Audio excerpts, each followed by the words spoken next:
Ladies and gentlemen, members of the media, thank you for joining us for today's press conference to celebrate the Limestone College Men's Lacrosse National Championship team.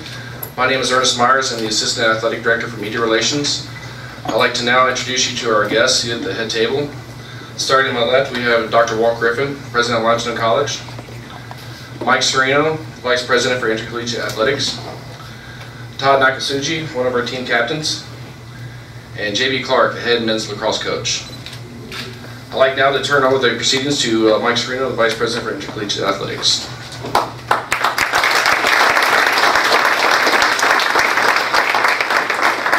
Thank you, Ernest, and thanks for getting everything together on short notice. You see we're still moving quickly to get it set up, but this is labor of love when you bring home a trophy. Thank you for attending this trophy presentation of the 2014 Men's Lacrosse National Championship for Division II. It's a great day for Cherokee County. It's a great day for the Limestone College community. It's been a banner year for Limestone Athletics. 8 conference champions, 1 in men's and women's basketball, 1 each in men's and women's lacrosse, 1 in men's soccer, women's golf, field hockey, and softball. We had 8 different teams qualify for the NCAAs. Men's and women's lacrosse qualified, men's and women's basketball with the women reaching the Elite 8, men's soccer, men's golf, individual swimmers, and in track and field. A fantastic year for Limestone College Athletics.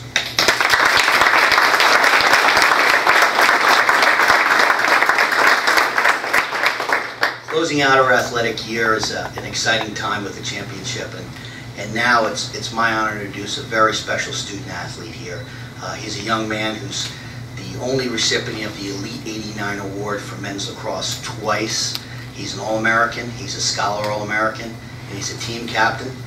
He graduates with a 4.0, and we're looking forward to his cousins and grandchildren and children in the future attending here. Let's welcome Todd Nakasuji.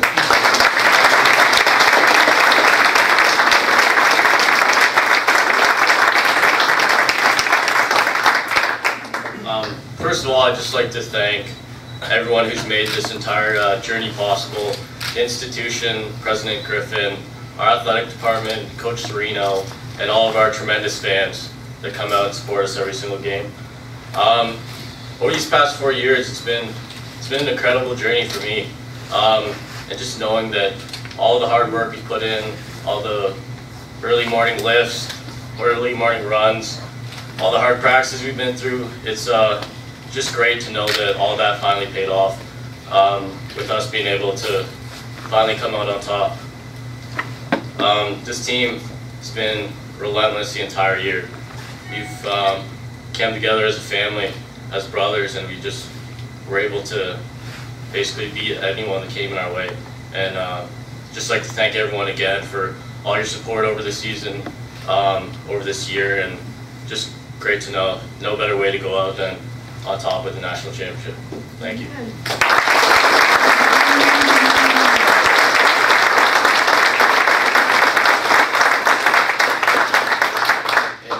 Coach Clark.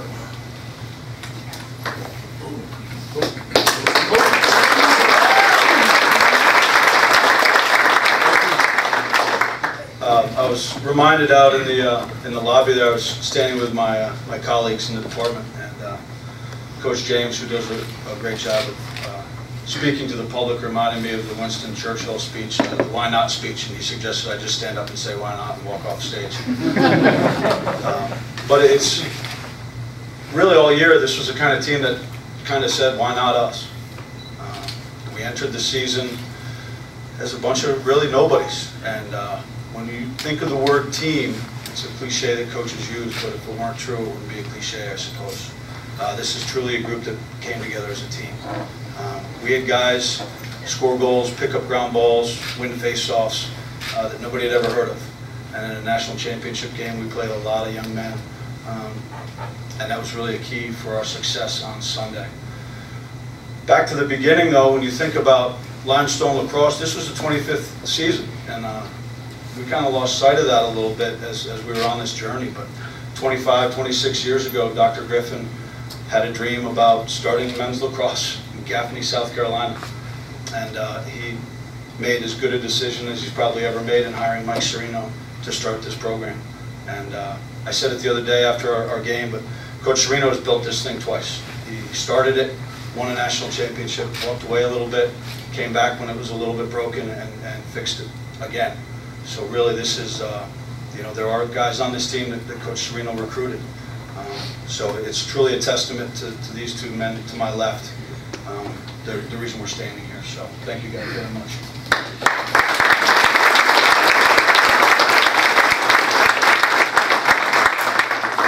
It was funny last week, after we won on Sunday, I told the team that there was good news and bad news because we have a lot of guys from Baltimore. I said the good news is you get to go play for a national championship. And I said the bad news is you have to go to Baltimore to do it.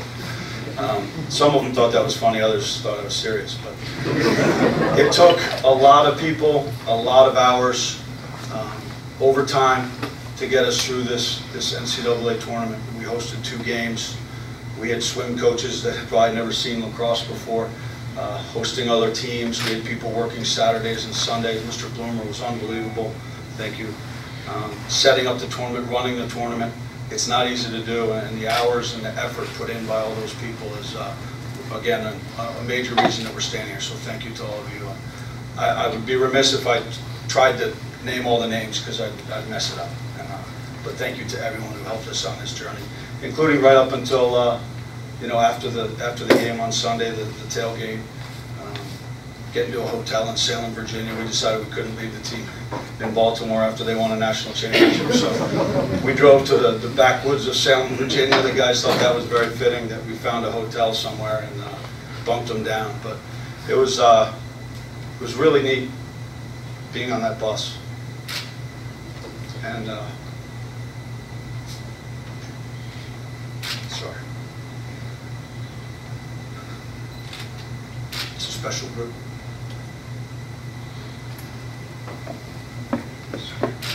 The hard thing about winning a championship, I found, is that the season still ends. It's still your last game. It's still the last time we'll be together in that locker room, and that's hard. As happy as we were to win it, it's still hard. A lot of stats, a lot of All-Americans, a lot of All-Conference guys. We never even talked about it. This crew didn't care. They just wanted to win one more, and they did. Thank you for coming out, and we'll see you in the spring.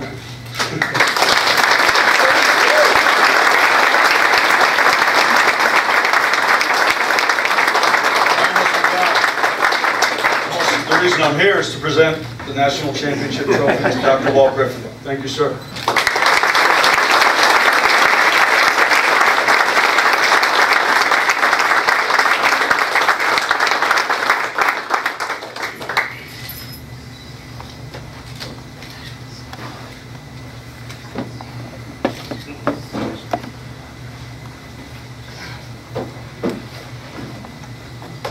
Handle it very gingerly.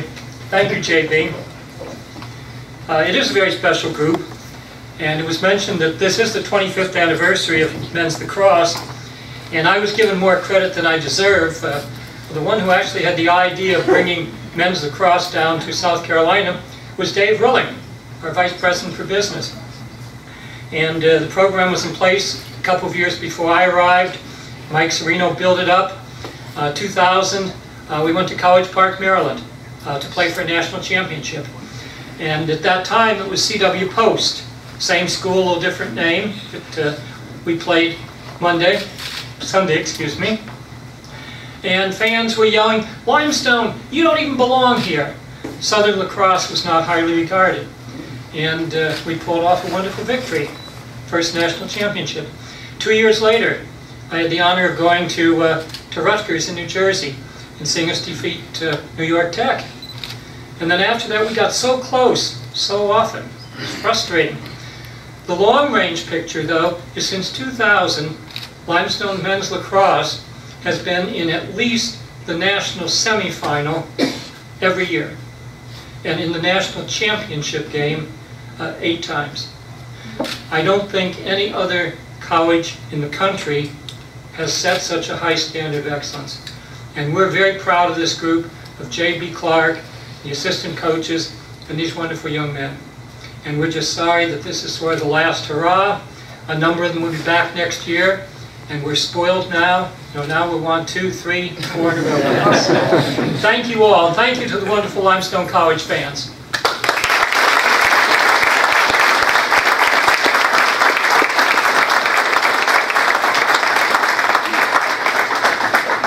I'd like now to open the floor for questions from our local media.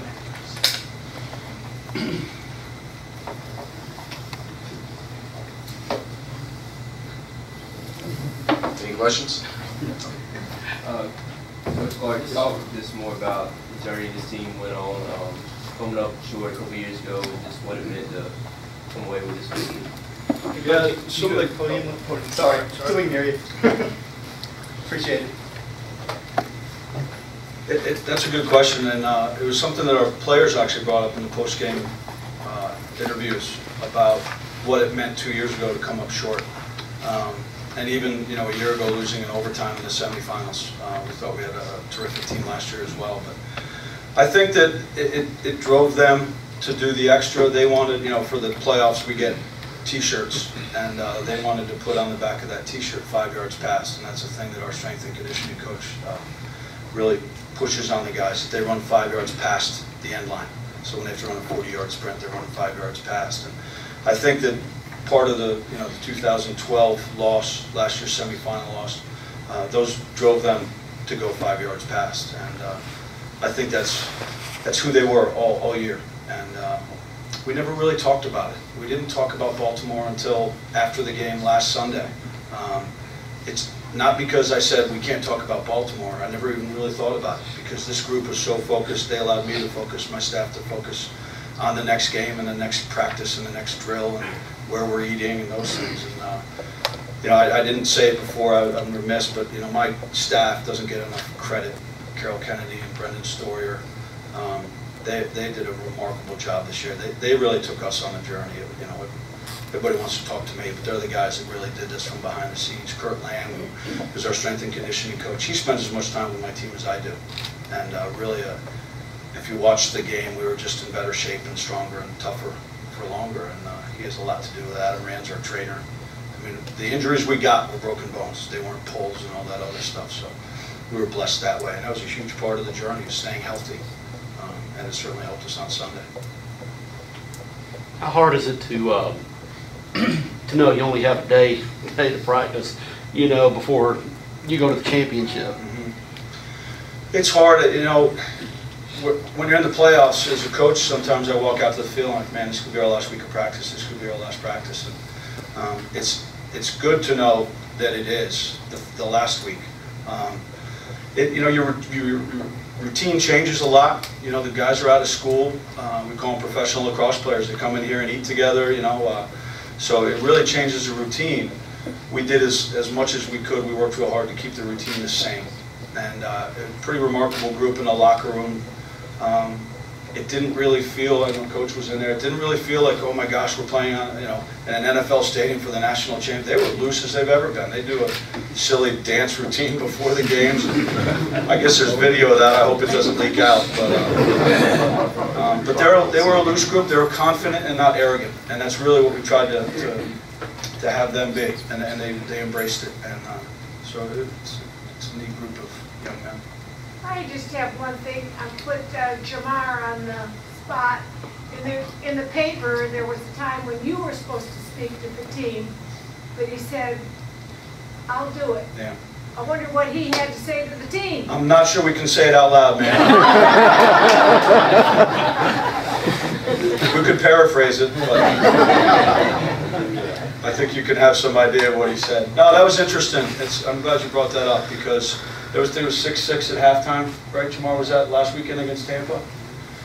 And I went over to the team, and I was ready to say whatever I say at halftime, which usually is useless, but maybe that's why Jamar took over. But he got the team together. And I said, oh great, at least bring them together so I can speak to him. And I got ready to speak, and he said, no, I got this. And it's a testament to the leadership of this group. Jamar's a captain, but really, we had so many leaders. And it's interesting, because when you put grown men into a room, 55, 60, however many you have on that day, there are a lot of personalities. And we had our skirmishes and we had our battles internally, as all teams do. But this is a group that put it away. You know, like we say in pride, you know, okay, you two got to kiss and make up now. And but they allowed each other to be individuals as well. And I think that's a real sign of leadership from within a program, when the guys allow for the individuality of the others. Yes, sir?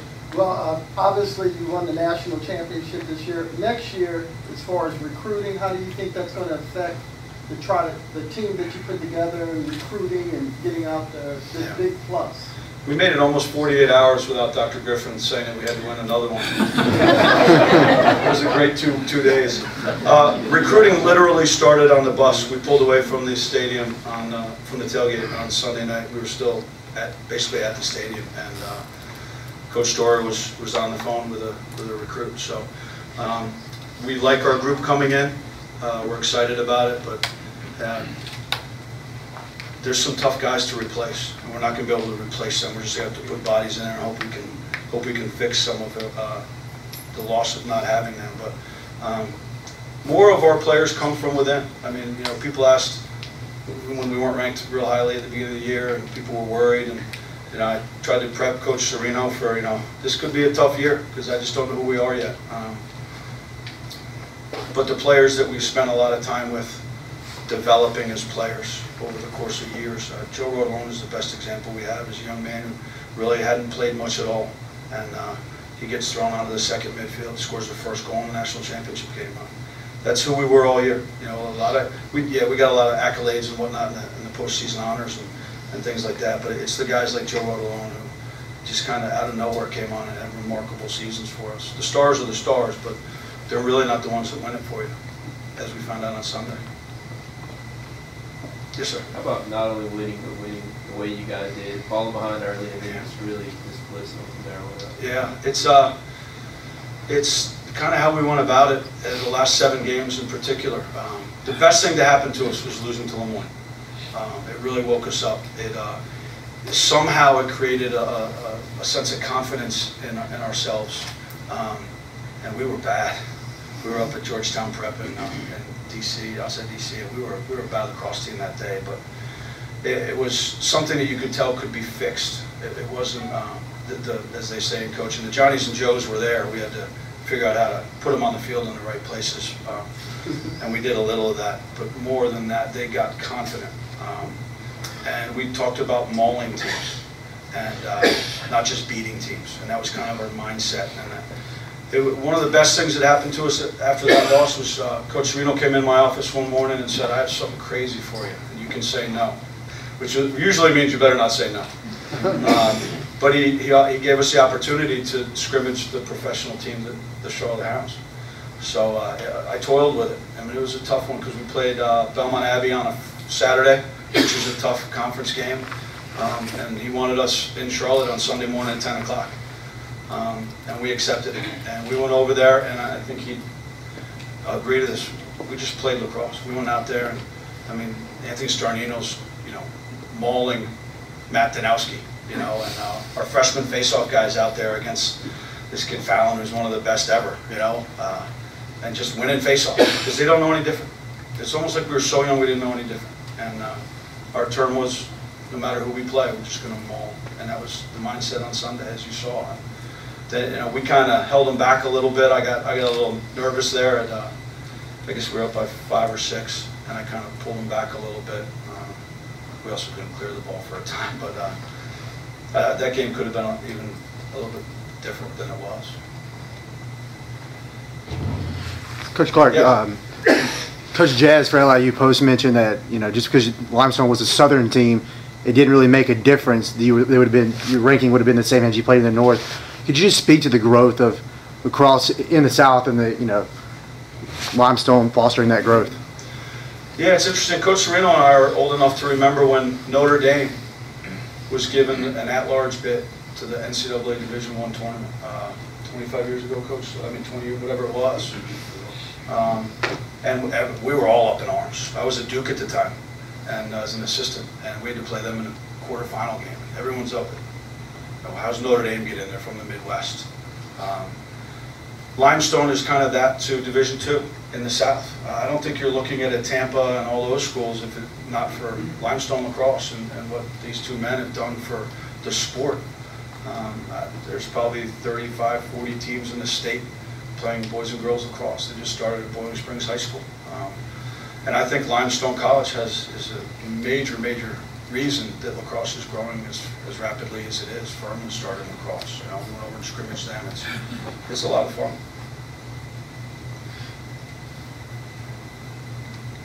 If you had to reflect on it, how would you describe this team this season?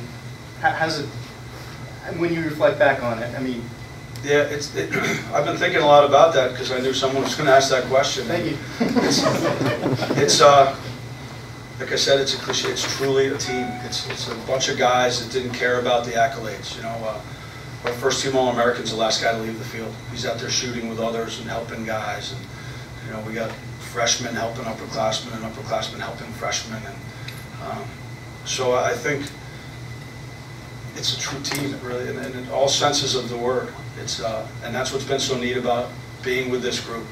We've had great players. We have all-time leading scorers and first-team All-American this and that in the past, and they were great. It was terrific teams, but none that had to do what this team had to do in order to be successful at that. It's not very proper English, sir. I'm sorry, but they did what they had to do to be great. And as a coaching staff, we sit around. Even yesterday when we put the trophy in the office, we said, "I can't believe we did it with this group. We really can't." So from the beginning of this season to now, just a tremendous amount of growth. Tremendous, and we said it a lot. Coach comes in, and I'm lucky to have Coach Serino around to talk lacrosse, not as a boss, but as a friend and a colleague. And he noticed it, and we noticed it as a staff. We just kept getting better. We had practice, and we're like, wow, we were a lot better today than we were yesterday. And that's a bunch of young guys that have a goal in mind. We didn't really even talk that much about the end goal. It was more about the process. And sometimes it's hard for young guys to go through the process. They just want that, So there's a process that they embraced. Not having air conditioning on the bus helped too.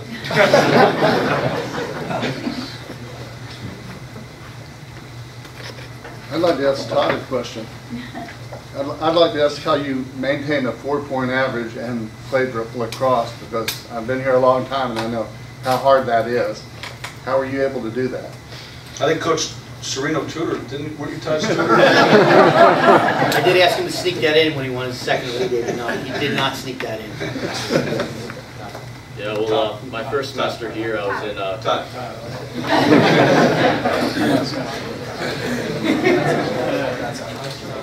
Yeah, as Coach said, my first semester here, I was in his office for about 4 hours every day, him tutoring me. So I really got things off on the right track. But I really don't know what to tell you. I just kind of went into the classroom, tried to go to class every day, something that Coach Clark always preaches to the team. Pay attention, do my work, study when I have to. And then just along with lacrosse, we've always had practice. I come home, do my work, there's plenty of time, so and then just when I need to, pulling those all-nighters you have to do just to get something done. Paper you left to the last minute or jam it for a test or whatever, but just was able also a lot through my great teachers here. I love, one of the main reasons I came to Limestone was because you get to know your teachers here. You don't have classes with hundreds of people. Most of them are below 20 people, so you really get to know your teachers personally. They'll help you out whenever you need it, and that was another big reason I was able to do that over the 4 years.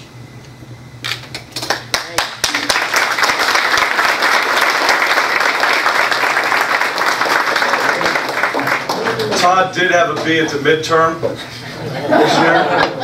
It was very, very stressful situation. He couldn't catch a ball for a week. It's true. But I think you were more worried about it than I was. I was worried about